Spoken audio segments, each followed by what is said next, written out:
Merry Christmas Eve, everyone. I'd like to do a little reading. December 25th, 1776, George Washington's Christmas Night Raid. The Great Christmas Night Raid in 1776 would forever serve as a model of how a special operation, or a conventional mission, for that matter, might be successfully conducted. There are never any guarantees for success on the battlefield, but the dynamics of war can be altered in a single night. Continental Army General George Washington's celebrated crossing of the Delaware has been dubbed in some military circles America's first special operation. Though there were certainly many small unit actions, raids, and ranger operations during the colonial wars, and there was a special Marine landing in Nassau. In the early months of the American Revolution, no special mission by America's First Army has been more heralded than that which took place on Christmas night exactly 230 years ago. This piece was written in 2006. Certainly, the mission had all the components of a modern special operation, though without all of the modern battlefield technology we take for granted in the 21st century. A secret expedition is how John Greenwood, a soldier with the 15th Massachusetts, described it, as quoted in Bruce Chadwick's The First American Army. If nothing else, all the elements for potential disaster were with Washington and his men as they crossed the Delaware River from the icy Pennsylvania shoreline to the equally frozen banks of New Jersey, followed by an 8-mile march to the objective, the town of Trenton. The river, swollen and swift-moving, was full of wide, thick sheets of solid ice, and unlike the romanticized portrayal of the operation in the famous painting by Emanuel Leutz, the one with Washington standing in his dramatic martial pose, his determined face turned toward the far side of the river, the actual crossing was made in the dead of night, in a gale-like wind and a blinding sleet and snowstorm.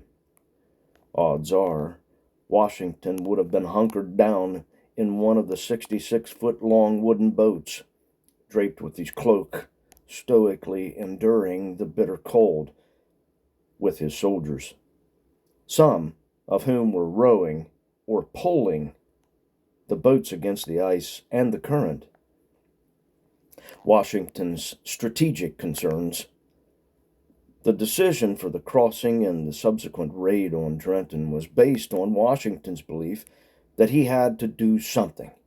Otherwise, as he penned in a private letter, the game will be pretty near up. To the easily disheartened and the cut and runners, it might have seemed the game was indeed already up. After all, many of Washington's Continental Army were wounded, sick, and demoralized. Recent losses to the British had been severe.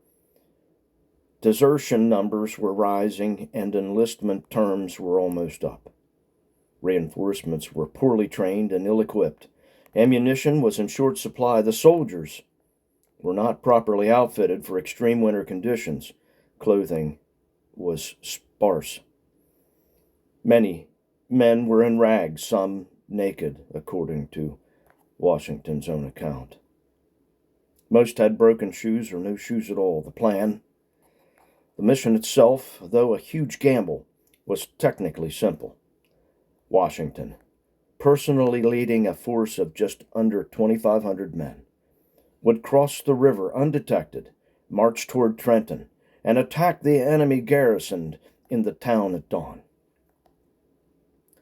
Two of Washington's other commanders, Generals John Cadwalder and James Ewing, were also directed to cross. Cadwalder's force was to cross and attack a second garrison near Bordentown. Ewing's force was to cross and block the enemy's escape at Trenton. Both commanders, discouraged by the weather and the river, aborted their own operations.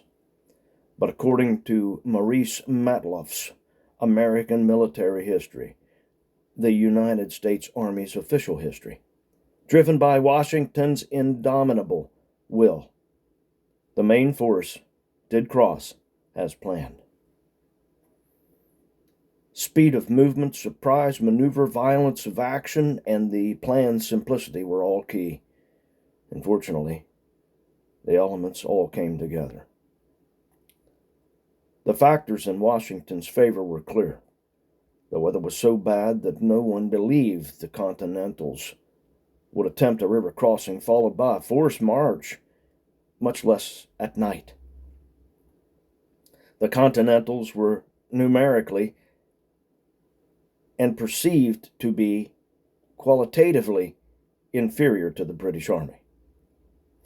The Hessians, mercenaries allied to the British, and who were garrisoned in Trenton, had a battlefield reputation that far exceeded their actual combat prowess, and no one believed the weary Americans would want to attempt anything with anyone on Christmas. The crossing. Hours before kickoff, Washington had his officers read to his men excerpts of Thomas Paine's The American Crisis, a portion of which reads this: "These are the times that try men's souls.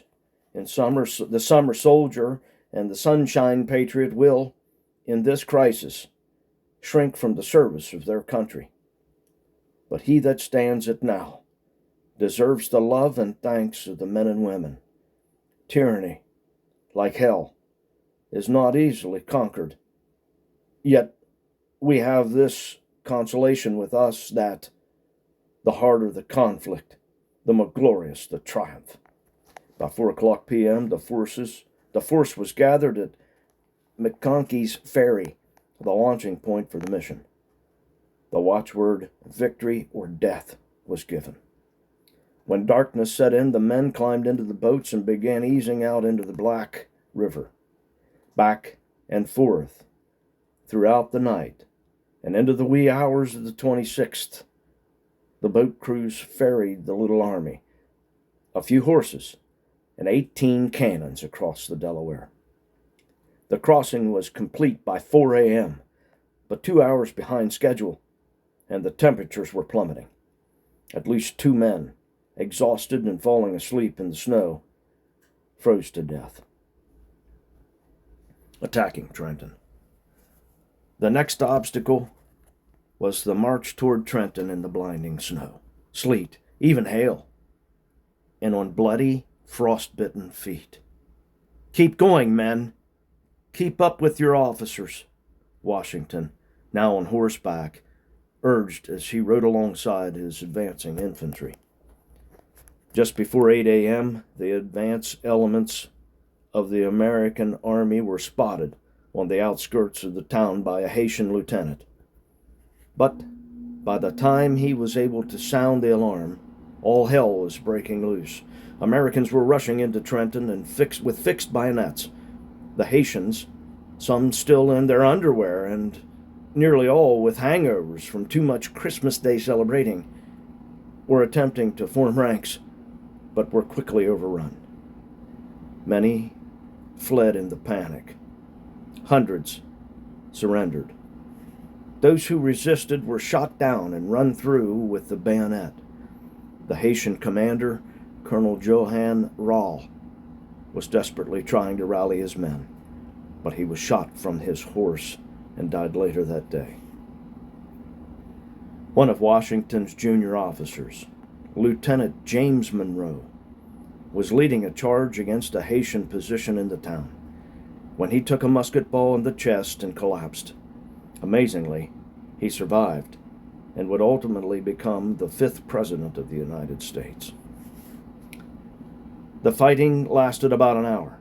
4 Americans had been killed and 10 times as many Haitians lay dead in the snow. Some 900 enemy prisoners were rounded up, along with weapons, ammunition, and other desperately needed stores. And Washington's victorious army was soon marching back along the river road to the waiting boats and the return crossing. What it meant for America? Days later, when many enlistments were up, Washington ordered his commanders to form ranks. He then rode out before the troops and appealed to their sense of duty as well as the criticality of their fight. My brave fellows, you have done all I have asked you to do, and more than I could reasonably expect, than could reasonably be expected. But your country is at stake. The president is emphatically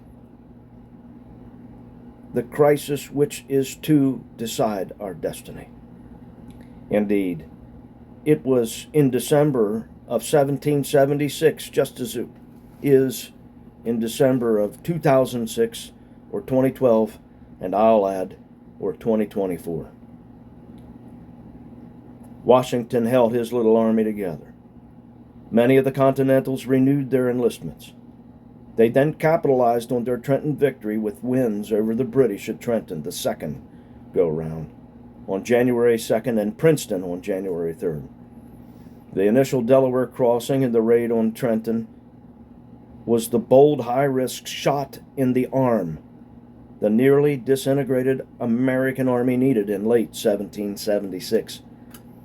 The fighting was far from over, and there would be many setbacks for the Americans before the Treaty of Paris was signed, formally ending the war in 1783. But the great Christmas night raid in 1776 would forever serve as a model of how a special operation, or a conventional mission, for that matter, might be successfully conducted. There are never any guarantees for success on the battlefield, but with a little initiative and a handful of good Americans, the dynamics of war can be altered, even in a single night. This article first appeared at townhall.com, December 22nd, 2006. You know, it's true that things can turn around in an instant, and it's true that we're at war, and we've been at war for a long time, and it's an irregular war. It's really special warfare, and it's unconventional. It's a war of words. We're under great gaslighting and propaganda, and have been for a long time. But I've posted many times, if you'll go back and look various places, or go look it up yourself. This will give Trump a win in 2016. Donald Trump came out and told the world then what he was going to do, and we know it's true, and it lines right up with the Declaration of Independence. He said, "Our movement is about replacing a failed and corrupt political establishment with a new government controlled by you, the people." And then he moves on from there. And as of late, he's given to us, as they've worked diligently, Agenda 47. And you can go look at that playlist on YouTube under Donald J. Trump. And be encouraged, patriots.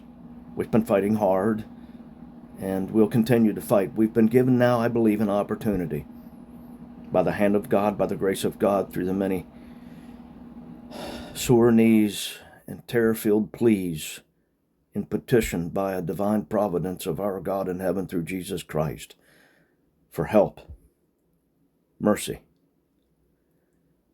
deliverance, guidance, victory, healing, restoration. We know, deep down inside of you, each and every one of you knows you've been robbed, pillaged, destroyed, and some have even been killed. We know 1 John 5:19 is true. that the whole world is in the command of the enemy, the wicked one, that great fallen angel. And we dare not disrespect God by disrespecting his creation. The Lord rebuke you, Satan. We're at a powerful precedent. I like to believe we're at the point where Joshua and Caleb stood over the promised land after having spent 40 days spying the area. We are at the 41st day, and it's time to go. No less different than that night, perhaps, that General George Washington led this team. We've been given an opportunity now to go into our land, the United States of America, and cleanse it of the giants of the land, much the same way that General Joshua and Caleb did in the book of Numbers. We have to stand up together. We need to begin to change the foundation and the moral fabric of this society that is destroyed and riddled with rotten threads of robbery, destruction, and killing, and sew it back together with the good threads from the heart of love. Agape love, a godly love, the love that looks at things in the light that all things are created by God Almighty in heaven, and we dare not disrespect our Creator by disrespecting anything He has created. And that starts with self. Your first mission in the command to change the world upon which we've been waiting for change, and I believe we're here. Change has come, and now is the time for us to be the change.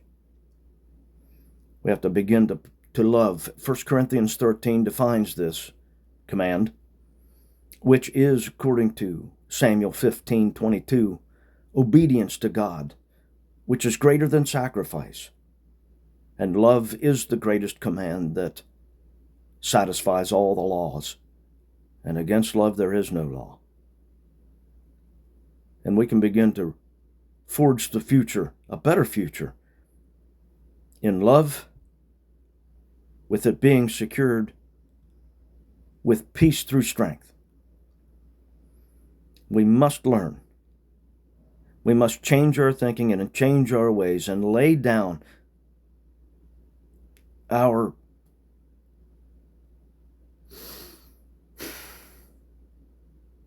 disagreements and come together into one thing that we can all agree on.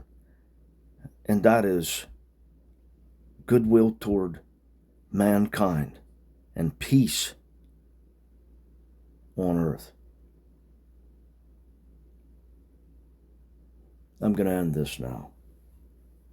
I pray this blesses you, and I pray it encourages you. We're not over yet. It's not over. We're not done. But we've been given an opportunity of a great change in the theater of this war. And now we go on the offensive, and we rid the land of the giants of corruption, lying, gaslighting, thievery, tyranny, heavy-handedness, the robbing us of our lives and the pursuit of happiness. And we have the opportunity to turn that all around.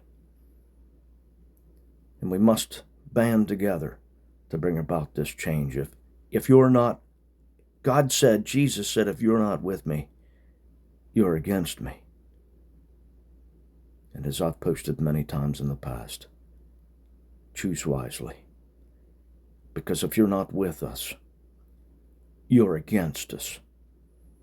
And what comes with us is peace through strength. And a future based on the biblical principles of love, and God is love. Evil has done all it can do to train us to hate ourselves, to hate our society, to gaslight us, and to walk us out in untruths. To not only be self-destroying, but to be destroying of relationships, destroying of families, destroying of the fabric of society. No more. No more. It ends now. Now we begin on the offensive of dismantling all that they have set up to destroy us and beginning to sew together with the fabric of the threads of the heart love in the perspective of what it means to love, and that is that all things are created by God. And we dare not disrespect anything God has created by disrespecting ourselves or anything or anyone else. We can forgive ourselves, and we can forgive our neighbors, and we can forgive a lot. We can forgive a lot, and we should. God says, unless we forgive, He will not forgive us. Now, there is a place and a time where we have to stand firm and we have to push back against the enemy. And again, if you're not with us, then you're against us. And to be against us is to come into alignment with the camp that has been exploiting the children and destroying the future. To be with the camp that has allowed the poisoning through geoengineering of spraying through airplanes. Insecurities, first, of course, by our open border, and secondly, of course, by the latest inundation of drones, and then the gaslighting of them telling, oh, we don't know what they are. That's nonsense. They know exactly what they are. That's as bad as them saying that we've lost trillions of dollars that are unaccountable for, and we can't find them anywhere. But by the way, we know that you've underpaid. You've cheated the taxes by $1.15. It's preposterous. No more. We're not going to allow it anymore. No more. God bless you, patriots. United we win.